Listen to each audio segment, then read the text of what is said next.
Welcome to mathological hydrodynamics chapter 1 এর part 2 আজকে kinematics of fluids in motion. So আমরা এই পার্ট 2 তে থিওরেম করব আজকে। তো একটি প্রবাহ কোনো ত্বরণ আমরা বের করব। সো আমরা দেখি,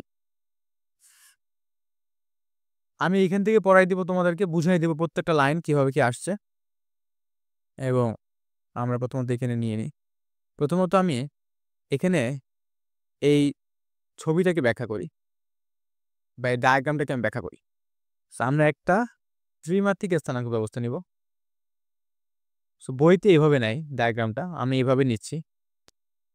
এবং তুমি এখানে এক্স অ্যান্ড এখানে তুমি ওয়াই এবং তুমি জেড দাও এখানে, ঠিক আছে? ত্রিমাত্রিক স্থানাঙ্ক ব্যবস্থা। এখন আমি আগেই বলে দিই, আমরা কিন্তু এখানে প্রত্যেকটা ম্যাথ থিওরাম বলো বা এক্সাম্পল বলো, এটা অয়লারিয়ান পয়েন্ট অফ ভিউ থেকে করবো। সো অয়লার কি বলছে যে কোনো প্রবাহ পদার্থে, তাই না, প্রবাহে বা প্রবাহী পদার্থে একটা বিন্দুকে আমি অবজার্ভ করব, তাই না? তাহলে এইখানে তুমি ইমাজিন করো এইভাবে যে আমরা এখানে একটা বিন্দু দিলাম, এখান দিয়ে প্রবাহ পদার্থ এখান দিয়ে প্রবাহিত হচ্ছে, প্রবাহ পদার্থ বা প্রবাহ এখান দিয়ে প্রবাহিত হচ্ছে ফ্লুইড। তো এখানকার একটা বিন্দু, এখানে আর একটা বিন্দু নিচ্ছি আমরা, দুটো বিন্দু আমি নাম দিই। এই বিন্দু হচ্ছে আমাদের এই বিন্দুটা আমাদের পি বিন্দু এবং এই বিন্দুটা হচ্ছে আমাদের কিউ বিন্দু। ওকে, এবং পি বিন্দুটা তোমার এক্স ওয়াই জেড স্থানাঙ্কে, ঠিক আছে? আর কিউ বিন্দুটার স্থানাঙ্ক হচ্ছে এক্স প্লাস ডেল এক্স, আশা করি দেখা যাচ্ছে, কমা ওয়াই প্লাস ডেল ওয়াই, কমা জেড প্লাস ডেল জেড। ওকে, দুইটাই কিন্তু আমরা বিন্দু নিয়েছি। বিন্দু দুটি কিন্তু খুব কাছাকাছি কিনা সেটা আমি এখনো শিওর না। আমরা যদি এইভাবে নেওয়ার রিজন হচ্ছে যে আমি বোঝানোর ট্রাই করতেছি কাছাকাছি রয়েছে, ঠিক আছে? ডেল এক্স বলতে কি বুঝে? এক্স এর পরিবর্তন, ঠিক আছে? এক্স এর পরিবর্তন দ্বারা আমরা কি বুঝি? ডেল এক্স বুঝি, এক্স এর পরিবর্তন। এবং ডেল ওয়াই বলতে কি বুঝাবে? ওয়াই এর পরিবর্তন। আচ্ছা, সো এইখানে আমাদের দুইটা বিন্দু নিয়ে নিলাম আমরা। এখন তুমি চিন্তা করো যে আমাদের একটা পার্টিকেল এইখান থেকে ট্রাভেল করে এখানে গেছে, ওকে, এইভাবে। তো এটা হচ্ছে আমাদের এই একটা পার্টিকেলের, ফ্লুইড পার্টিকেল, এই পার্টিকেলের কি গতিপথ। ওকে, তাহলে আমরা এখানে কি করতে পারি? তুমি কিন্তু এখানে একটা স্ট্রেট লাইন ড্র করতে পারি। এটা কিন্তু আমাদের সরণ, এটা কিন্তু আমাদের সরণ, এবং এটা এরকম, এবং এটা এরকম। যদিও আমরা এখানে আমাদের সরণ নিয়ে কাজ নেই, আমাদের যেহেতু ত্বরণ বের করতে হবে, আমরা কিন্তু বেগ নিয়ে কাজ করবো। তার ডি কিউ বাই ডিটি কিন্তু আমাদের লাগবে, তাই না? এটা কিন্তু আমাদের ত্বরণ, সময় সাপেক্ষে বেগের পরিবর্তন হারকে আমরা ত্বরণ বলি। কিউটা কিন্তু আমাদের বেগ, সবাই আমরা জানি। তো দেখো, পি একটা বিন্দু, কিউ একটা বিন্দু, এবং পি এবং কিউ বিন্দুটা কাছাকাছি রয়েছে অনেক। সো পি থেকে কিউ বিন্দুতে একটা পার্টিকেল গেছে। সো অয়লার কি বলছে? অয়লার বলছিল যে আমরা কোনো প্রবাহতে একটা পয়েন্ট সিলেক্ট করব এবং ওই পয়েন্ট দিয়ে যে সকল পার্টিকেল যাবে ওই সকল পার্টিকেলে কি ঘনত্ব, বেগ, ত্বরণ সবকিছু আমরা কিন্তু মেজার করতে পারবো। সো সেইটি আমরা এখানে বলছি। দেখো, যে মনে করি একটি প্রবাহ কণা টি সময়কালে, টি সময়তে, হ্যাঁ, যখন সময় টি ছিল তখন সে পি বিন্দুতে ছিল, এবং যখন সময় টি প্লাস ডেল্টা টি হয়ে গেছে, অর্থাৎ কিছু সময় অতিবাহিত হয়েছে, ঠিক আছে, এবং এক্স্যাক্টলি টি প্লাস ডেল্টা টি সময়ে সে কিউ বিন্দুতে ছিল। কিউ বিন্দুটা কি এরকম, ওকে? তা দেখো, সে টি সময়ে ছিল এইখানে, এবং এক্স্যাক্টলি টি প্লাস ডেল্টা টি সময় ছিল এইখানে। তার মানে এখান থেকে পি থেকে কিউতে যাইতে কতটুকু সময় লাগছে? ডেল্টা টি সময় লাগছে, কিন্তু পি থেকে কিউতে যাইতে ডেল্টা টি সময় লাগছে, ঠিক আছে? তাহলে এইটি এখানে বলছে যে এই বিন্দুতে যায়, আমরা বুঝলাম। তো ডেল্টা টিটা কি? ডেল্টা টিটা হচ্ছে সময়ের পরিবর্তন। ডেল্টা টি কি? সময়ের পরিবর্তন। দেখো, একটু বুঝাই দিই আমি। ধরো এটা যদি এভাবে বলতো যে পি যখন পি বিন্দুতে ছিল তখন সময় ছিল হচ্ছে টি, আর যখন কিউ বিন্দুতে ছিল তখন সময় ছিল টি প্রাইম। তাহলে টি প্রাইম মাইনাস টিটা কিন্তু তাহলে কি হইতো? সময়ের পরিবর্তন, টি প্রাইম মাইনাস টি। এটাকে আমরা ডেল্টা টি ধরতাম। এইভাবে অনেকে ধরে, আবার অনেকে এইভাবে ধরে, কিন্তু আমরা স্মল লেটার ডেল্টা সিম্বলটা ব্যবহার করি, ঠিক আছে? তো ডেল্টা দিই এইভাবে। তো আশা করি এটা বুঝতে পারছি তোমাদেরকে। তো এই কথাটা কিন্তু আমরা এখানে লিখছি। তো কঠিন কিন্তু না কথাটা কিন্তু খুব ইজি। এবং ডেল্টা টি বলতে কি বোঝাচ্ছে আমাদের? সময়ের পরিবর্তন। আচ্ছা, তো আমরা কিন্তু বেগটা এখানে এখন বেগটা ধরি q equals to u i plus v j plus ডাব্লিউ কে। এটা আমরা বেগ ধরতেছি, আমাদের বেগের সাধারণ আকার এটা এটা 1 নং, ঠিক আছে? তো এটা হচ্ছে প্রবাহ কণার পি বিন্দুতে বেগ। তো পি বিন্দুতে দেখো, যেহেতু ওই পয়েন্টে বেগটা অন্যরকম ছিল, কিউ পয়েন্টে বেগটা অন্যরকম হইতে পারে, যেহেতু দুইটা পয়েন্ট ডিফারেন্স জায়গা আছে, ঠিক আছে? সো যখন এই পয়েন্টে গেছে আমাদের পার্টিকেলটা, তখন বেগ ছিল কত? কিউ। এবং যখন কিউ বিন্দুতে পৌঁছেছে তখন ওই কিউ বিন্দুতে তোমার যেই মেশিনটা আছে, আমি তো বলছিলাম, ইমাজিন করে দেখো যে আমাদের কি ওই একটা পয়েন্টে কি করতেছে, একটা পয়েন্টে ওই পয়েন্টে যদি যায়, যে অয়লারের পয়েন্ট অফ ভিউটা কি, আবার বলি আমি, দেখো অয়লারের পয়েন্ট অফ ভিউটা হচ্ছে আমি একটা পয়েন্ট নিলাম এবং ওই পয়েন্টে যে পার্টিকেল যাবে ওই পার্টিকেলটার বেগ, দ্রুতি, ত্বরণ ইত্যাদি আমরা জানতে পারবো ওই পয়েন্টে গেলি। সো কিউ পয়েন্টে যখন যাবে, তো কিউ পয়েন্টের বেগটা কত ছিল, কত বেগ করছি আমরা? Q plus delta q, q পয়েন্টে বেগ, ঠিক আছে? দেখো আশা করি বুঝতে পারছি এগুলো সব। তো এগুলো মুখস্থ করতে হবে না, নিজে বুঝতে পারবা। তবে কণার পি হতে কিউ বিন্দুতে, এই যে আমাদের কণাটা কি হয়েছে, পি থেকে কিউ বিন্দুতে কিন্তু অতিক্রম করছে। অতিক্রমণে কিউ এর মোট পরিবর্তন, তো কিউ এর মোট পরিবর্তন কত হয়েছে দেখো, তাহলে কতটুকু বেগ চেঞ্জ হয়েছে পি থেকে কিউ বিন্দুতে যাওয়ার ফলে বেগের চেঞ্জ হচ্ছে কতটুকু? যে আমাদের যেহেতু কিউতে বেগ হচ্ছে q plus delta q minus, এবং এটা আমাদের পি বিন্দুতে বেগ কত ছিল? কিউ। তাহলে আমাদের বেগের পরিবর্তনটা কত? আমাদের ডেল্টা কিউ, ঠিক আছে? সো এইটা এখানে বলছে আমাদের কি, তবে আমাদের পি হতে কিউ বিন্দুতে অতিক্রমণে পি এর মোট পরিবর্তন কতটুকু? সরি, পি তো না, কিউ এর মোট পরিবর্তনটা হচ্ছে ডেল্টা কিউ কিন্তু। আচ্ছা, এখন ডেল্টা কিউকে আমরা কেন এইভাবে লিখলাম, এটা হচ্ছে কোয়েশ্চেন, ঠিক আছে? দেখো, কিউটা কিন্তু আমাদের এক্স ওয়াই জেড টি এর ফাংশন, কিউটা আমাদের এক্স ওয়াই জেড টি এর ফাংশন।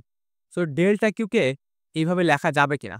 যাবে। তুমি ডি কিউ, এটাকে আপাতত ডি কিউর মতো চিন্তা করো, যে এটা ডি কিউ। তুমি যদি এটাকে ডি কিউর মতো করে চিন্তা করো, তাহলে তুমি এটাকে এভাবে লিখতে পারবা। ওকে, আমি এই ফর্মুলা তোমাকে দেখাই দিছি অলরেডি, তাও একটু দেখাই দিই, দেখো এই জিনিসটা কেমন হবে এখানে। এই যে এখানে ডিএফ ইকুয়ালস এটা না, সো আমি যদি এখানে আংশিক করি, তো ডেল এফ, তাহলে কি হবে? তাহলে ডেল এফ, ডেল এক্স এবং del x plus del f, del y, এটা কিন্তু রুলস, এবং ডেল ওয়াই। যখন কি এফটা দুই চলকের ফাংশন, আমি যদি কোনো অনির্দিষ্ট চলকের সাপেক্ষে অন্তর্কোণ করি, তখন কিন্তু এভাবে লিখতে হয়, এবং সেই কাজটা আমরা এখানে করছি, অ্যাজ সিম্পল অ্যাজ দ্যাট।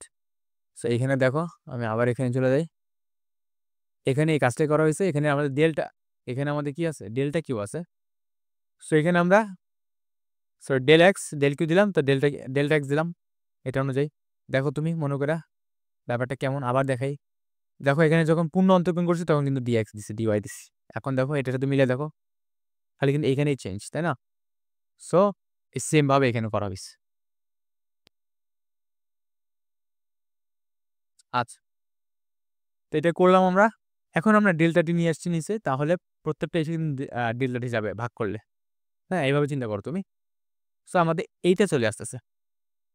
ওকে, তাহলে কণার গতিতে টি সময়ে পি বিন্দুতে আমাদের কি ওই বিন্দুটা, ওই ফ্লুইড পার্টিকেলটা তোমার টি সময় কিন্তু পি বিন্দুতে ছিল। তো পি বিন্দুতে কিউ এর মোট পরিবর্তন হারটা কত? তাহলে কিউ এর মোট পরিবর্তন হারটা আমরা এখানে এখন লিমিট অ্যাপ্লাই করেছি। আচ্ছা, লিমিট অ্যাপ্লাই করলে কি হবে? লিমিট অ্যাপ্লাই করলেই কিন্তু এটা আবার অন্তরীকরণ হয়ে যাবে, তাই না? এটা আমি একটু পরে বুঝাই দিয়েছি তোমাদেরকে। তো লিমিট অ্যাপ্লাই করলাম, দেন আমাদের যেখানে যেখানে ডেল্টা ছিল এটা ডি হয়ে যাচ্ছে, ঠিক আছে? ডি হয়ে গেছে, ডি হয়ে গেছে, ডি হয়ে গেছে, এবং দেন এটাকে আমরা এ রিপ্রেজেন্ট করতেছি। এবং আমরা কিন্তু জানি ডিএক্স বাই ডিটি কিন্তু আমাদের ইউ, ডিওয়াই বাই ডিটি হচ্ছে টি, আর ডিওয়াই বাই ডিটি কিন্তু এখানে আমি ভুল হয়েছে একটু নাকি? হ্যাঁ, একটু ভুল হয়েছে এখানে, দাঁড়াও। Dx by dt, dy dt এবং ডিজেড বাই ডিটি, ঠিক আছে? এটা এখানে ডেল এক্স ওয়াই, অ্যান্ড এখানে কিন্তু তোমার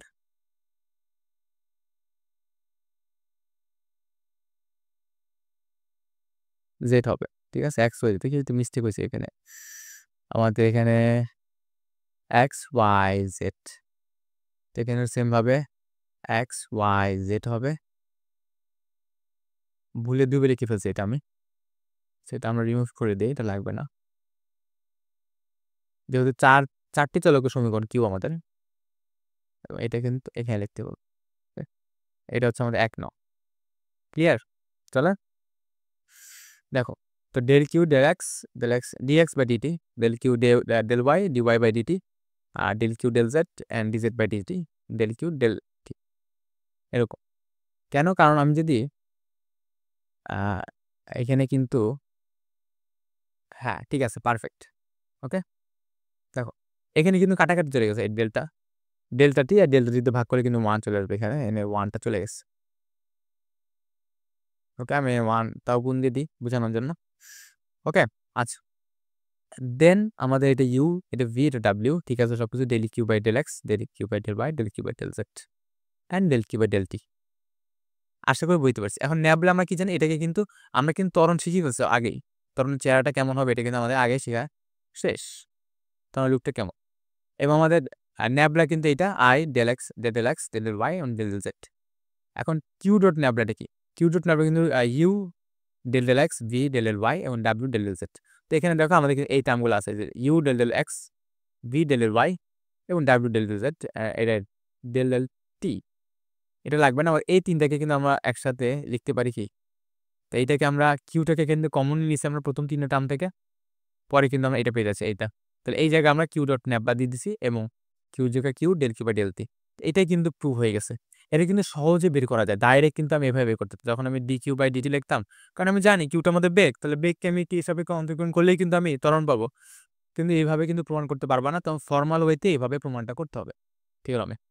এটি কি নির্দেশ করে? এটি নির্দেশ করে একটি প্রবাহ কণার ত্বরণকে কিউ এর বস্তুগত অন্তরজ সম্পর্কে প্রকাশ করা যায়। বস্তুগত অন্তরজ বলতে ওই যে যেটা আমরা শিখছিলাম, মনে করে দেখো এখানে আমি বলে দিই, এই যে ডিডিটি, মোটা আকারে হয়ে গেছে অনেক, ডিডিটি ইকুয়ালস টু কি হবে আমাদের? Del del t plus q dot nabla.